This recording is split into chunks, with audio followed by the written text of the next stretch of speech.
Assalamualaikum warahmatullahi wabarakatuh. Saya Rizya Bayu Falevi, mahasiswa hukum Universitas Islam Kadiri. Di sini saya akan menjelaskan tentang kriminologi dan viktimologi. Kriminologi adalah suatu ilmu empiris yang ada kaitannya dengan kaidah hukum dalam kaitannya dengan dogmatik hukum pidana. Maka kriminologi memberikan kontribusinya dalam menentukan ruang lingkup kejahatan atau perilaku yang dapat dihukum. Dengan demikian, maka hukum pidana bukanlah merupakan jawaban terhadap adanya kejahatan. Kriminologi merupakan ilmu bantu untuk mencoba mengkaji dan mencari cara untuk menyelesaikan masalah kejahatan baru ini, menyelidiki gejala kejahatan seluas-luasnya, melakukan analisis ilmiah atas sebab-musabab terjadinya kejahatan dan cara pengendalian kejahatan tersebut. Selain itu, kriminologi juga memberikan pengetahuan mengenai kebijakan pidana atau criminal policy, yang merupakan pengetahuan tentang pencegahan kejahatan yang juga meliputi usaha pencarian jalan keluar dalam memecahkan masalah mengenai suatu tindak pidana tertentu.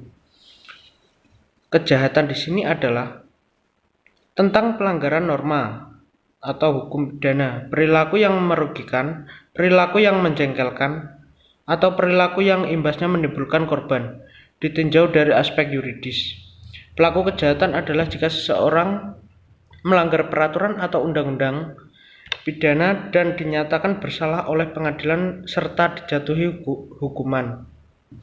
Contoh, pembunuhan adalah perbuatan yang memenuhi perumusan pasal 338 KUHP.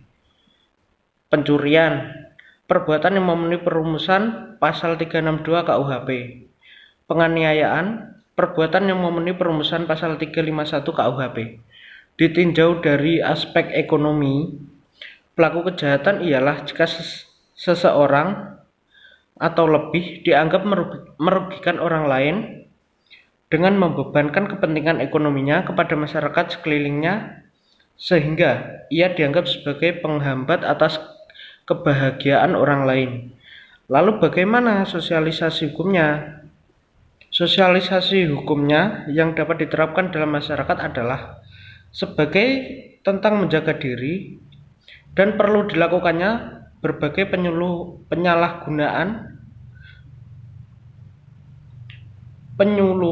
guna memberikan ilmu kepada masyarakat tentang pentingnya hukum dalam kehidupan. Viktimologi merupakan bidang spesialisasi dan kriminologi. Viktimologi memiliki hal paralel dengan kriminologi. Kriminologi bertanya mengapa orang tertentu melanggar hukum dan orang lain tidak. Viktimologi bertanya mengapa beberapa individu, rumah tangga, dan organisasi menjadi korban sedangkan yang lain tidak. Kriminologi melihat kadang-kadang banyak orang melanggar hukum, kadang-kadang mematuhi hukum. Hanya sedikit orang yang menjadi penjahat. Viktimologi menyadari bahwa setiap orang dapat kurang beruntung, berada di tempat dan waktu yang salah, tetapi heran mengapa ada orang yang sering menjadi korban. Kriminologi mengkaji bagaimana kondisi sosial, ekonomi, dan politik memicu tindakan kriminal. Viktimologi mengkaji sifat orang, faktor sosial, dan budaya memaksa seseorang untuk mengambil risiko dan membahayakan kehidupan dan membahayakan hidupnya. Kriminolog dan viktimolog memiliki metode mengumpulkan dan menginterpretasi data. Kriminolog mengumpulkan dan menganalisa informasi tentang individu yang melakukan tindakan ilegal seperti umur dan latar belakang. Viktimolog melihat statistik tentang umur dan latar belakang sosial orang-orang yang menjadi korban ilegal. Kriminolog menerapkan temuan mereka untuk membuat strategi pencegahan kejahatan. Viktimolog menggunakan pola dan tren untuk mengembangkan dan menguji taktik mengurangi risiko. Hubungan antar kriminologi dan viktimologi sudah tidak dapat diragukan lagi, karena dari suatu sisi, kriminologi membahas secara luas mengenai pelaku dari suatu kejahatan, sedangkan viktimologi di sini merupakan ilmu yang mempelajari tentang korban dari suatu kejahatan. Jika ditelaah lebih dalam, tidak berlebih apabila dikatakan bahwa viktimologi merupakan bagian yang hilang dari kriminologi, atau dengan kalimat lain, viktimologi akan membahas bagian-bagian yang tidak tercangkup dalam kajian kriminologi. Banyak dikatakan bahwa viktimologi lahir karena munculnya desakan perlunya masalah korban dibahas secara tersendiri.